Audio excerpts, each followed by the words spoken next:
Could the truth really be out there? Some of the people that were involved with it that night or saw things, it was a very traumatic experience.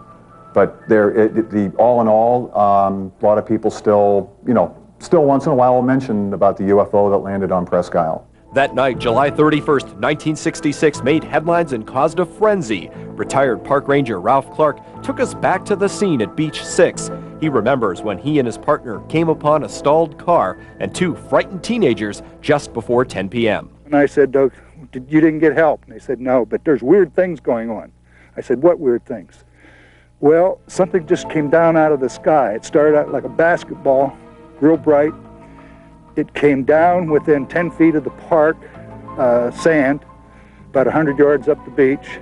It hovered in the air, and it had red lights, yellow lights, orange lights, and then a white beam came out onto the beach, as though it was looking for something.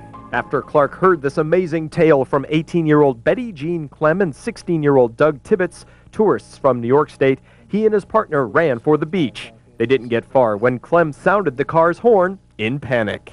We made it back. She was hysterical, screaming, said, we've got to get out of here. I just saw a monster. So I said, this is enough. Everybody in the patrol car, we're going to the barracks. Clem and Tibbetts made these drawings for police, 2 of the spacecraft and 1 of the alien.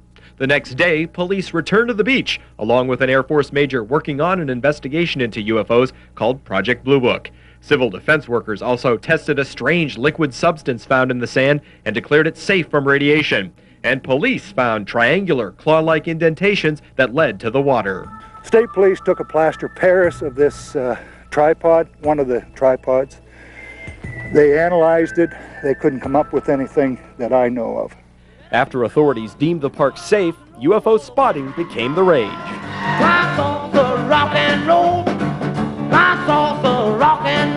Yeah, everybody was down here having picnics and everything else at midnight looking for UFOs. And nobody ever saw anything ever again? No one ever saw anything again. 2 years later, the incident turned up in a psychiatric study for the Medical Times. A doctor examined Clem's mental state and wrote, the salient details of the alleged UFO experience were fully confirmed. And to this day, the Air Force still lists the sighting at Presque Isle as unexplained.